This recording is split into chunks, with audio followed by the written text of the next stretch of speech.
You surely love The Critical Drinker and his fantastic show where he does reviews of contemporary movies, sometimes of his favourite movies from the past, also with his Drinker After Hours. He does conversations and interviews. It's one of my favourite channels on YouTube, so I'm very excited to talk to him. Thanks for joining us, mate.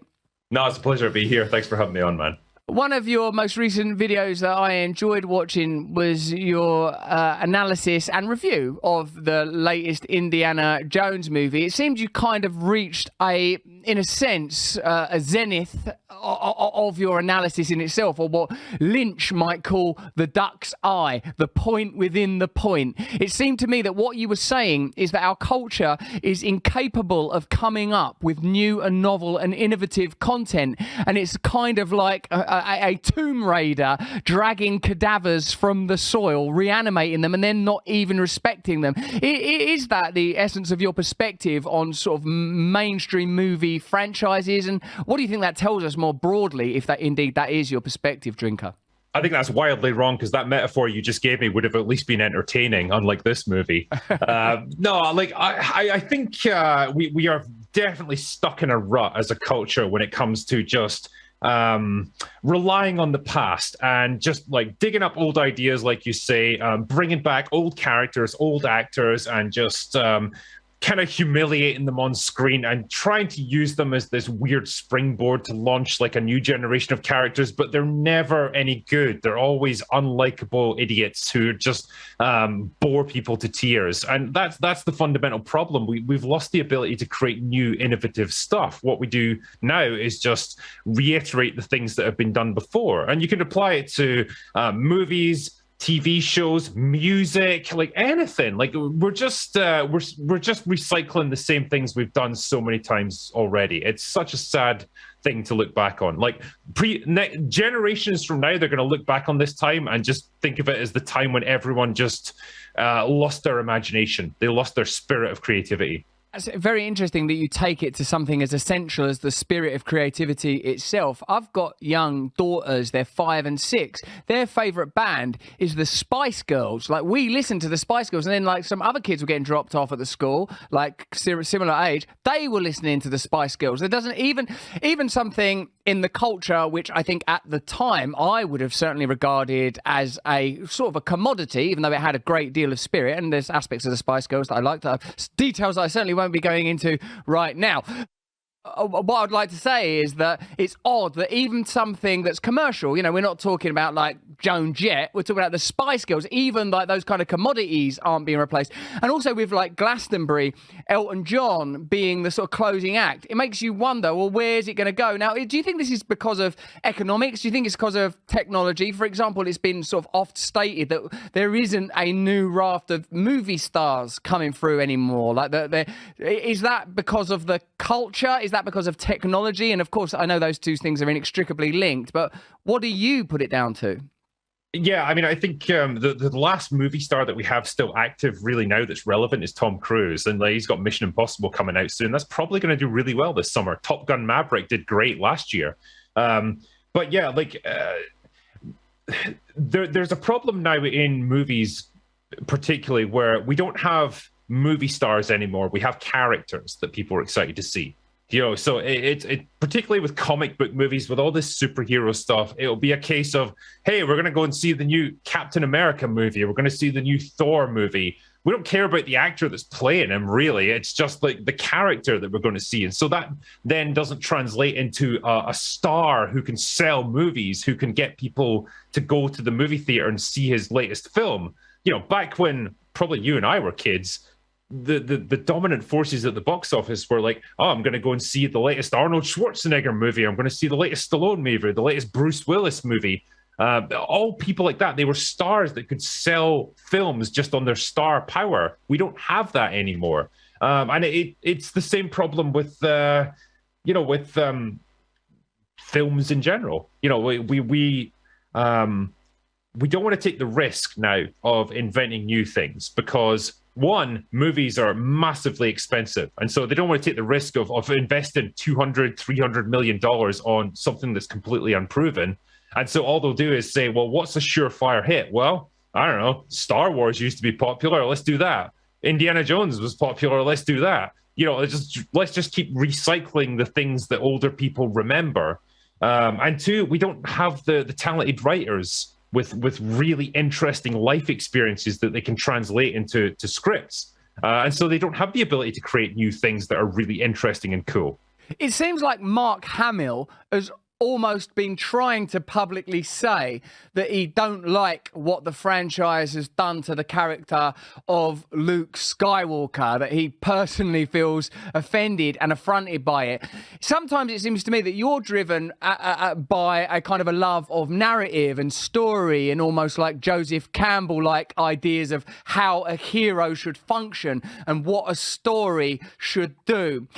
I've got a few things I want to run by you. Like, I used to think, it's like a little hypothesis of mine, that American movie stars somehow embody how they regard, how that nation in particular, and let's face it, it's still the nation that defines our planet, like how it sees itself at a particular time. Like when it was Schwarzenegger and Stallone, it was a kind of rebooted 1980s America with heft and, and overt masculinity. Adam Sandler, who I did a movie with actually, and who I think is a really interesting and brilliant performer and comic, and he, like, at a time when we were starting to learn, for example, that there weren't actually weapons of mass destruction in Iraq, Adam Sandler had this kind of, shucks, I didn't mean it, like kind of mentality that aligned neatly with an America that's trying its best and erring sometimes.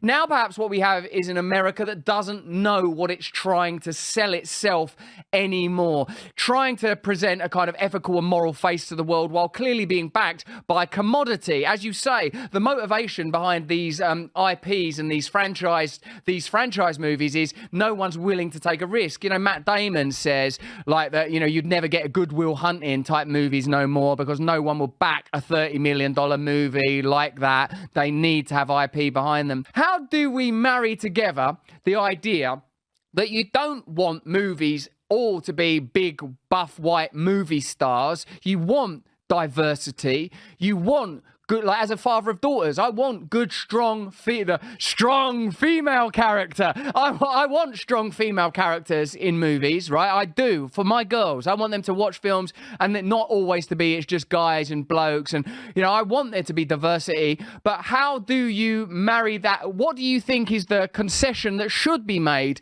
to make movies more, for want of a better word, more diverse? Where do you stand on that, mate? Well, it's interesting points you've made there, because like when you talk about the stars of their different eras, like the 70s was like De Niro, Al Pacino, Dustin Hoffman, like the interesting character actors. The 80s was the big buff muscle men. It was the time of like American confidence. We're going to kick ass. We're going to dominate.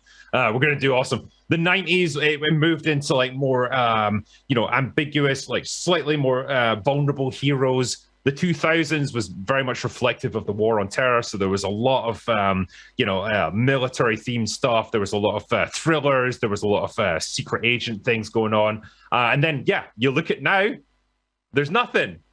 I literally just said there ain't no movie stars because the country doesn't even know what it is now. It's in a conflict of identity.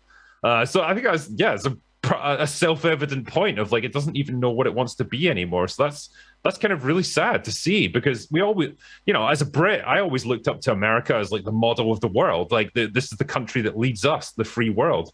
But yeah, when it comes to marrying what you talked about there, like the rather than just having straight white guys as like the movie stars, how do we include people of different genders, ethnicities, all that stuff? I guess what I would say, hey, we did it 20, 30, 40 years ago. We just didn't make such a big deal out of it like we have to do now. And that's the thing that annoys people. That's the thing that turns people off. When you make the identity of the main character, the main actor, the sole focus of everything, people are just like, well, why are you making such a big deal of this? Why should I care about this? They used to just do it without having to make a big deal out of it. When we talk about the great female characters in cinema, we have characters like Ellen Ripley. She was an alien from the 70s. That's before I was even born.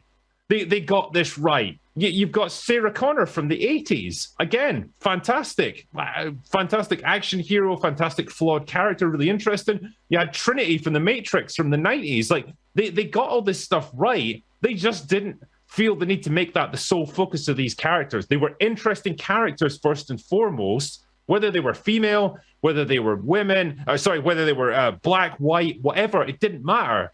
That the main focus was that they were a well-written character. That's the difference. That's what we can't do now. Yeah, it offends you because it's, in a sense, hasn't got any art or care in it. So you're contrasting the character like Ripley from Alien or Sarah Connor from the Terminator movies with, say, an example off the top of my head, which I know will go over well on these platforms, Captain Marvel. And the way that Captain Marvel was kind of presented as a hero. It offends you, I think, because as I've said before, I'm a fan of your content, that you don't get to see a vulnerable character evolve, a vulnerable character learn lessons, a character that is flawed and has to overcome obstacles.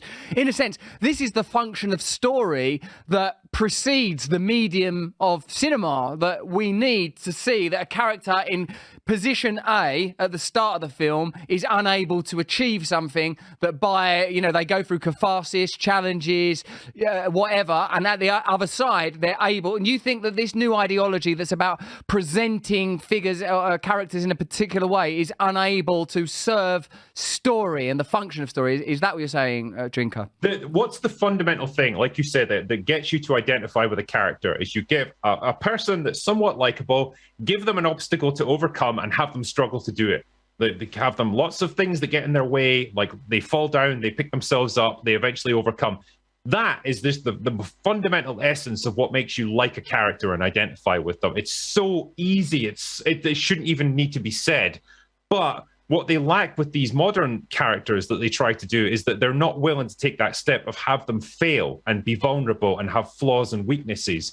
Either because the writers don't know how to do it, or because they've got this kind of prickly defensiveness when it comes to writing things like female characters, where they don't want them to be perceived as weak. And so the only alternative they have is, well, they just have to be great at everything. And so they're brilliant at everything right off the bat. They have all the skills they need. They don't need to learn everything. They don't really have personalities because they don't have any like flaws or weaknesses. And the arc basically becomes them being amazing and being up here, and the rest of the world having to learn to accept how awesome they are and like eventually come up and accept them. There's no character arc there. It's just a straight line.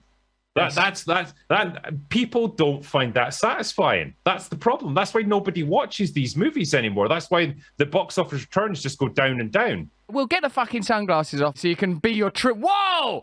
Oh, I wasn't ready for them brown eyes. You're beautiful. You've seared right into my soul there, for God's sake. So he's saying, what did he say there? You're going to get lost in his gaze. And that has happened. That has happened in almost every sense of the word gaze, in every possible spelling of that word. Okay, so, hey, Will, what do you think's happening around Sound of Freedom? What do they object to? Because I've heard, what it is Sound of Freedom. Because someone told me about it a little while ago. A friend of mine actually said, you've got to see this movie, and, asked me if I would support it, which I plan to do. But I've subsequently seen people say, it's connected to QAnon and it's a conspiracy theory movie. But of course, the plot of the movie is about a former Homeland Security agent who's rescuing children from trafficking. What's the issue with that, Will? Why is it caused such controversy?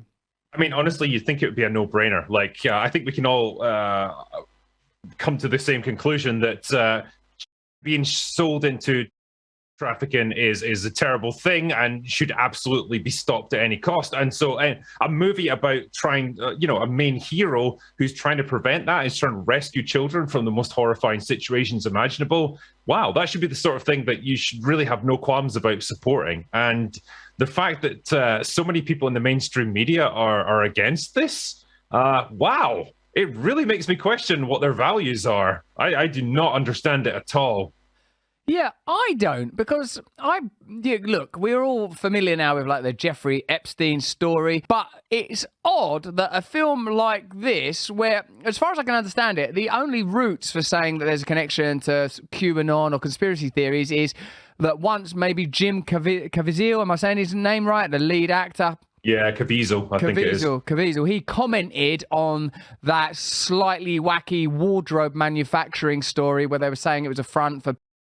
He maybe commented on it. Maybe the lead actor commented on it. And I know it's funded by the same people that made The Chosen. I knew the guy that played Jesus in that. The guy that played Jesus in The Chosen, Will, body doubled for me, I think, in Ballers, an HBO show that I did with The Rock. Jesus is my body double. That's my new catchphrase, man. I'm taking that down. My stigmata. So, do you think, this is a question I want to put to you as an expert in movies, or at least an authority on movies.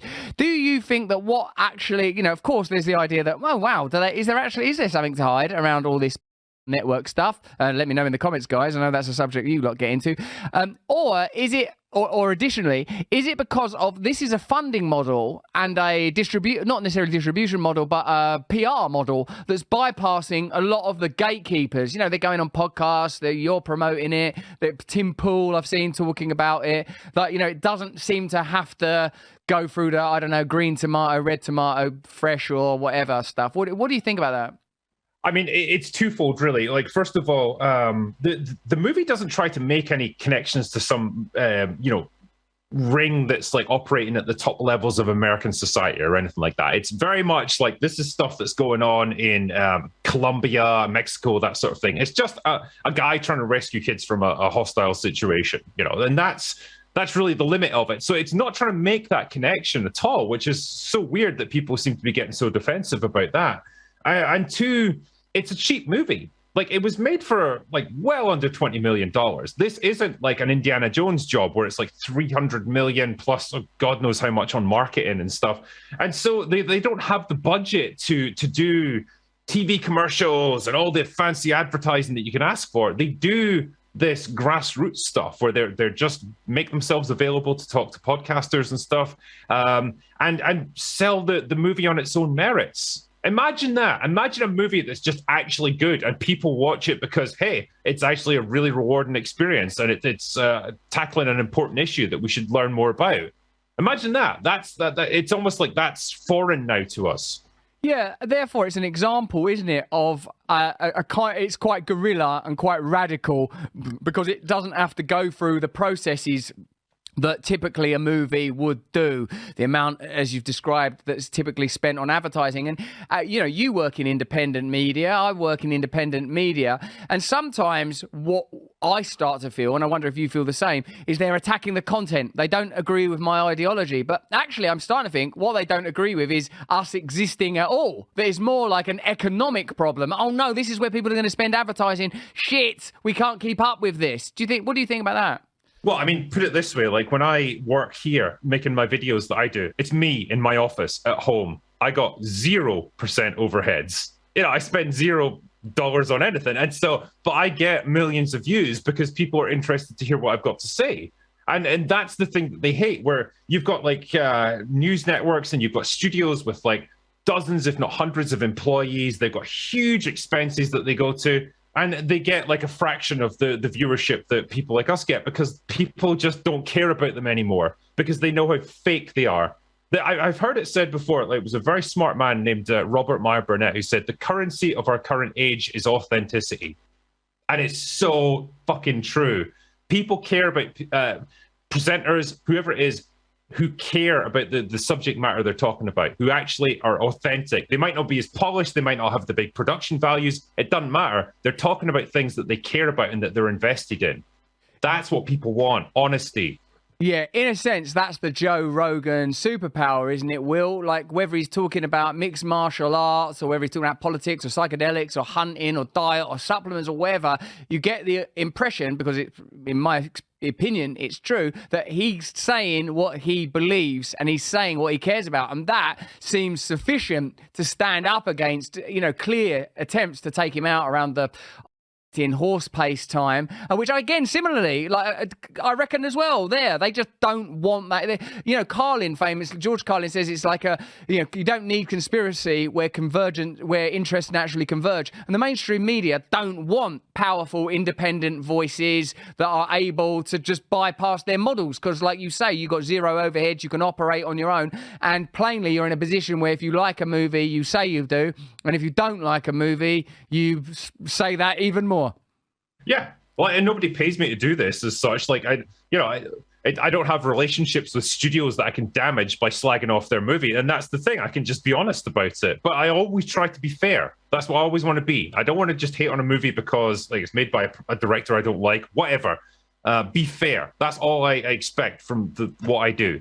And hopefully people understand that, and that's why they watch my videos, because I'll give you an honest opinion about things. In the Indiana Jones one, you listed movies where you were wrong. You sort of said, like, I thought Dungeons and Dragons wouldn't be any good, and you were wrong about that. And I feel like even some of the Disney TV shows, you've sort of gone, oh, actually, that's pretty good. And so you've, like, I guess to your point about authenticity being the currency. And in fact, this is a broader point we find ourselves continually making on our channels. You need principles. If you have a principle, then sometimes that principle is going to cost you. Sometimes it's going to support you, but it remains consistent. When you're just like, oh, when I'm talking about this, but here's an example from the news this week. When cluster bombs are being used by Russia, they're bad. When cluster bombs are being used by America, they're good. Or Ukraine, sorry, via America. So that means, that is the opposite of what you're discussing in terms of sort of veracity and an ability to trust. Yeah, humane cluster bombs. I like that idea. But I mean, it's like, I sometimes I'll watch the trailer for a movie, I'll give my thoughts on it and like make some predictions about what the film's going to be like. Sometimes I'm right, or most of the time I am, but sometimes I'm wrong. And like, I'm happy to admit that. If a movie, I go and watch it and it's better than I expected, I'm a happy man because I got to watch a good movie.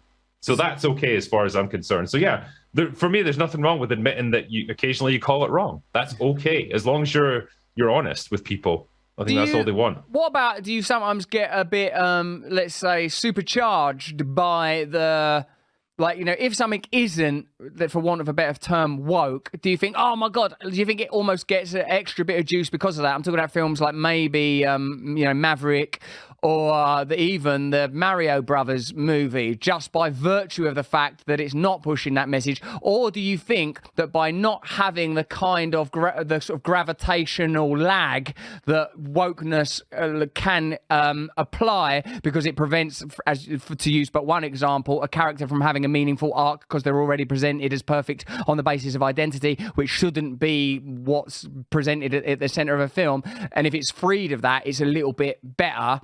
Or do you think that you're sort of like, oh, thank God, bloody Mario Brothers isn't doing that, and you get a bit excited? There's the initial emotional reaction of like, hey, wow, this movie doesn't fucking hate me because I'm like a straight white man. That's nice. Like, that's a change of pace. But, you try to be, you try to break the movie down like into its component parts and say, well, okay, this one I enjoyed. Why did I enjoy it? Like, was the plot good? Were the characters good? Whatever. So you try to be a bit more objective about it. But it's also possible, this is an interesting discussion about, it's possible for something to be woke by the normal standards, but also be good if it's well written. The example that I've given before is a TV show called Arcane, which puts forward a lot of what we would consider to be woke politics, like an extremely diverse cast, gay relationships front and center, a class struggle at the heart of the plot that's driving it forward, very strong female characters, all that stuff that might be considered woke in other movies because it's badly handled, but it's extremely well integrated into a really good story in that TV show. And so I was happy to say, hey, this is an example of, say, progressive politics or progressive ideology done well. It can be done, but you've just got to write it well. That's what we look for, a good story. Right, don't use it instead of structure. I suppose another film like The Matrix, Matrix is a good example. I'm talking about the first one, obviously, of how sort of different ideals and identity transcendent of homogeneity and heterodoxy is presented as aspirational and cool. And then the Wachowskis, of course, Wachowskis, I can't remember their name no more. Like they had a sort of, obviously, they changed gender during, the trajectory of those movies. Like that, maybe that's something for you to touch upon. But I also, again, with my personal position as a father of girls, and also as a person that I do believe there should be stories for everyone. There should be stories for everyone. But I think I agree with you as an aesthete or as a critical thinker, to sort of use the phrase from which your name is derived. like I want things to reward me and to make sense, I suppose. So would you touch on, like, sort of the Matrix and the Wachowskis, or if I'm saying the name right, and also what films would I direct my girls to? Because I don't even like it. Sometimes if I watch an old Simpsons and Bart goes, girls are shit, or whatever, I'm like, oh, I don't want my daughter's watching that. You know what I mean? So touch on that sort of side of it as well, if you could. Yeah, I mean, in terms of like, if you're looking for movies with good female role models, like, damn, where do I begin? Like, you've got the Terminator movies, I suppose. Like we mentioned before, you've got Ripley from the first two Aliens films. You've got Marion from Raiders of the Lost Ark. You've got Trinity from the Matrix. You've got Gina Davis from Long Kiss Goodnight. Like, all of these are very interesting characters that kind of, they got flaws, they got weaknesses, they got problems along the way, but like they overcome those things. So yeah, like there's been movies all throughout cinematic history that have given us this stuff. It's just really in recent years, in trying to highlight this stuff and in trying to correct a problem that didn't really exist in the first place, they've made it infinitely worse. That's the problem. What about that analytic tool, like I only know because I saw it in Rick and Morty, where they say, like, an analysis of a feminist a movie from a feminist perspective is, are there two female characters that have names that are talking about something other than a man? Like, and also, like, there is an imbalance between films that don't you think? Do you agree? Like that are sort of built around, like, let's call them white males or whatever. Do you think there's an imbalance that could be addressed? And what do you think about, like, why is it a critique like that emerged, like the one that I learned on Rick and Morty that's got a proper name? Someone tell me in the post. It's a proper technique. It's called the something test. Yeah, the Bechdel test. Bechdel test, yeah. It's funny because the Bechdel test was actually created as a bit of a joke. But yeah, it's somehow Is it a 4chan thing or something? No, it was created by a woman, but she just did it as a bit of a laugh, and it was meant to poke fun at, like, the feminist critique of movies and stuff. So it was never meant to be taken seriously, but it's become like the benchmark across the industry for, like, how movies are rated. And so, okay, it's a meme that became reality, I suppose. But yeah, in terms of how do you square that up? I suppose part of the reason is, like, it depends what genre of movie you want to look at and how mainstream you want to go, because the biggest movies at the box office tend to be action movies. They tend to be superhero movies, all those kind of things, but they're generally very male-oriented movies. And so the natural result is you tend to get a man in the lead because that's what guys look for. But if you're looking for other stuff, you just have to go into different genres. It could be dramas, it could be romance, it could be historical epics, whatever you want to be.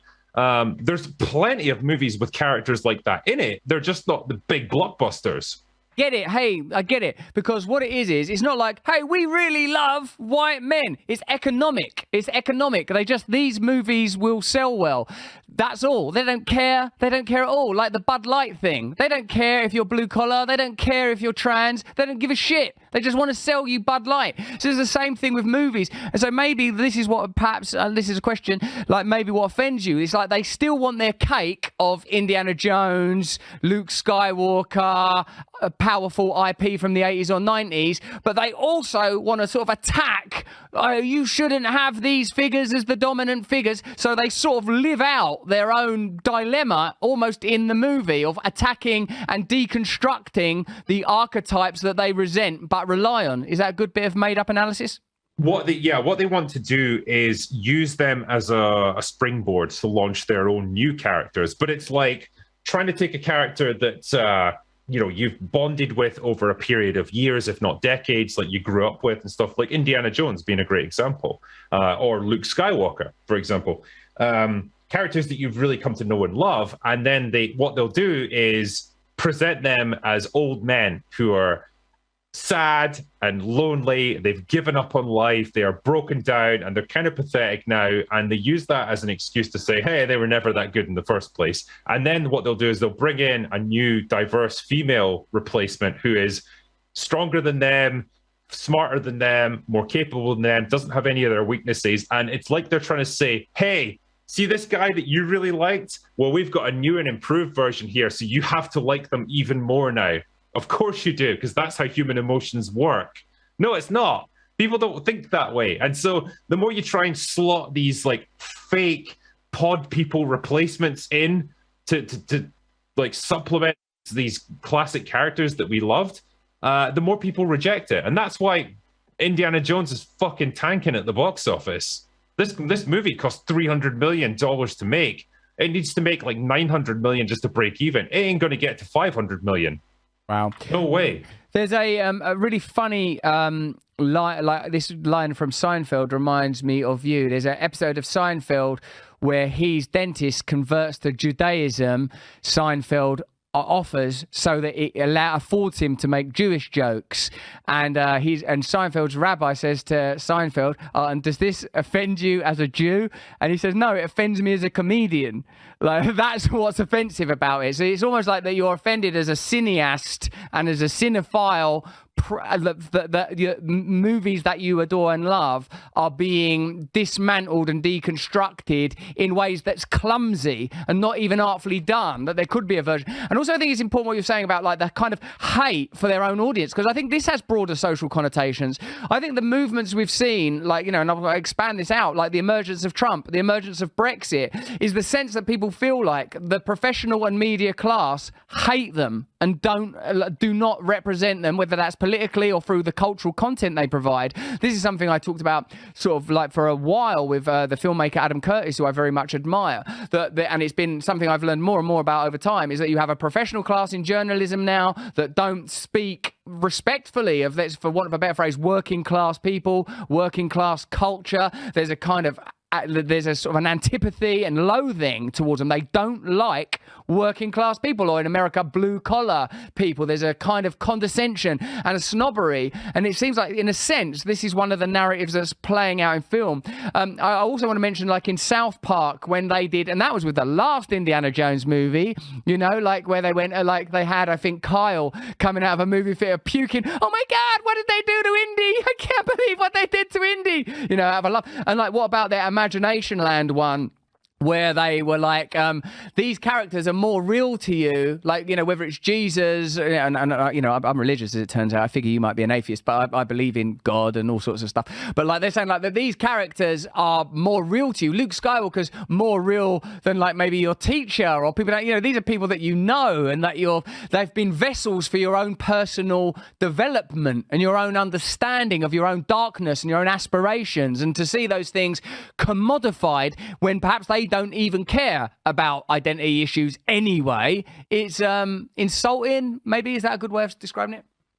It is, and it's I best described it as like a lot of these franchises are things that have been created by geniuses and inherited by morons, and that's the problem, because they don't have this creative skill to be able to make stuff like this by themselves. Like, if you want to make a shit movie with shit characters, like, oh, fine, I don't care. Like, maybe you're just not very good at this stuff. I'm not going to get offended by it, though. But if you want to cannibalize these existing characters that were made by someone way more intelligent and way more creative than you, and humiliate them and try to use them to launch the shit things that you've made, that's when I've got a problem, because you are exploiting someone else's work. You are raping someone else's creativity. That's what you're doing, but you're not adding anything productive to it. You're creating something worse to try and replace it. That, as a writer, as a storyteller, that really offends me, because I hate to see other people's work get taken advantage of. Yeah, nice one, mate. We've got some good, this is some stuff from our community. Donny Jepp, question for the drinker. Do you think there'll be a time in the future when Hollywood is making great movies again, or do you think that that time has passed and something else like gaming will take its place? I think we're going to see a lot of gaming adaptations. The Last of Us was a real benchmark for that. I think we're going to see a lot more movie or TV show adaptations of video games, because it's a massive, massive market. But I think also the time of the sort of mega blockbuster that cost $300 million is coming to an end. And I think we're going to see a lot more smaller things that they take more risks on. And yeah, they're going to have to start making better stuff. Otherwise, they will just go bankrupt. Yeah, that's interesting, because that's almost like decentralized, localized movie audiences, the same way that everything is perhaps becoming federalized in that way. This is from @BarryJohnFox. All right, critical drinker, what are your top 5 films, and have you seen all of David Lynch's films? I have not seen all of David Lynch's films, no, but he does some good stuff. But like, yeah, he goes down to some disturbing roads with his things. Top 5 films. It's definitely not going to be done in terms of artistic merit or anything, but probably Terminator 2, Big Trouble in Little China. I think probably The Menu. I really love that. Probably Nightcrawler, and yeah, I'm not sure what my last one would be. I'll come back to that one in a minute. The Menu, the recent movie, The Menu. I ain't seen that. It's really good, really interesting. It's a very good critique of how we understand art. Are you gonna do a video on My Arthur remake? My Arthur? My Arthur!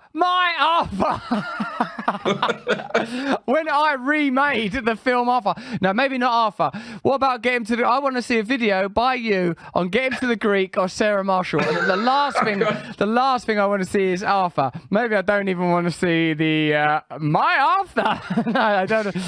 Like, because when you were saying that stuff about reboots, I was thinking, oh man, like, because I love Dudley Moore. I loved Arthur, the original film.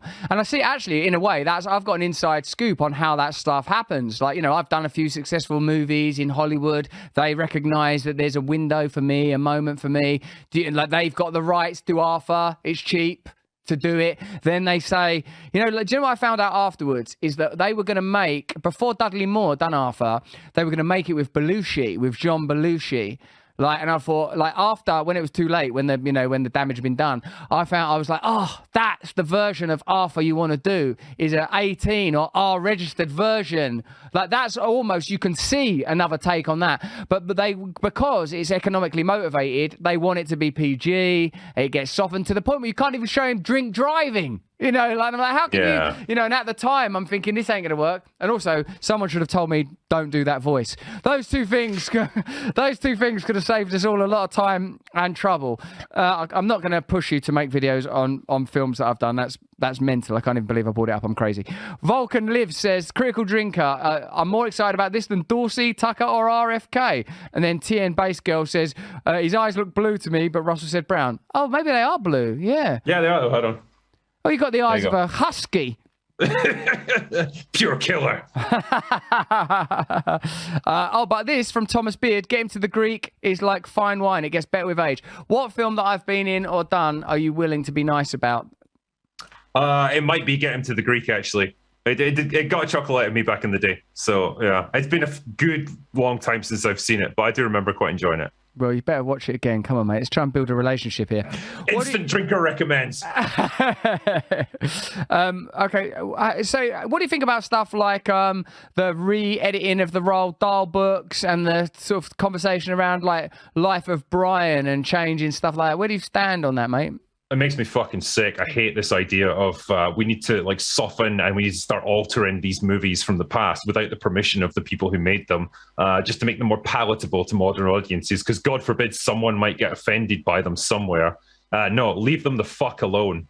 As far as I'm concerned, yeah, they should. These are works of art. They should be left alone as they were intended to be shown. Yeah, both with like in the case of Roald Dahl.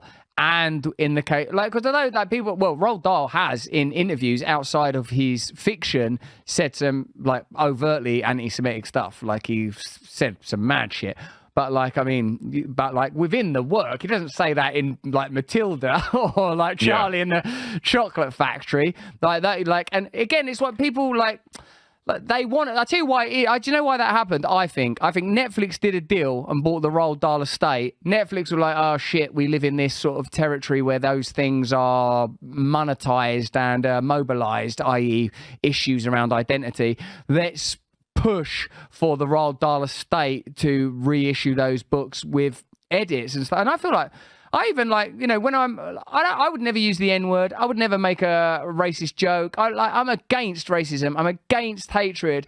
But like, I feel like, like Enid Blyton books. And in a sense, these are artifacts of their time. It's interesting because this cannibalism we talked about earlier, like that they have to use IP in order to keep their economic models going, is in a sense what the culture is doing anyway. It's what the whole culture is pulling itself apart. It's pulling itself apart without recognizing, actually, what you're going to have to do if you continue down this line is you're going to have a totally different set of principles almost around everything. You can't, like the royal family, our whole class structure, everything is predicated on colonialism, imperialism. In a sense, as Kahindi Andrews, who's a sort of a professor of black studies that I've spoken to, is like, once you start this conversation, you cannot have Great Britain. Like, it's gone. So it's like you got to work out where this, what the deal is, I mean, I'm not a big fan of trying to erase history or trying to alter it to make it more palatable to people, because it's like you're trying to pretend that things, like mistakes that were made in the past, didn't actually exist. And so it's like you can't, there's like the good and the bad that comes with it. And I think you should just be honest about this stuff. And it filters through to movies and things like that. Like you can look at movies that were made like Gone with the Wind or whatever back in the 30s and 40s. Yeah, they don't align with our current standards or our current cultural zeitgeist, but they're not meant to, because they were made in a very different time. But we respect the time in which they were made, and we can look back on them now and say, well, yeah, okay, that's changed since then, but it deserves to be shown because it's an artifact from when it was made. Mate, thank you so much. You're quite right. It's pretty plain that all of your work comes from a place of genuine love of cinema and storytelling, and, as you say, the currency of authenticity. Thanks so much, Will, for joining us on the show. I really hope we get to do some more stuff. I'd love to come on your show if you'll have me. Thank you so much for making time for us. Absolutely. Thank you, man. It's been a pleasure. It's brilliant to talk to you. You can watch The Critical Drinker on YouTube, and his Ryan Drake book series is out now. And I forgot to ask, I think The Drinker is self-funding a movie or crowdfunding a movie. So that's exciting and something we'll discuss next time.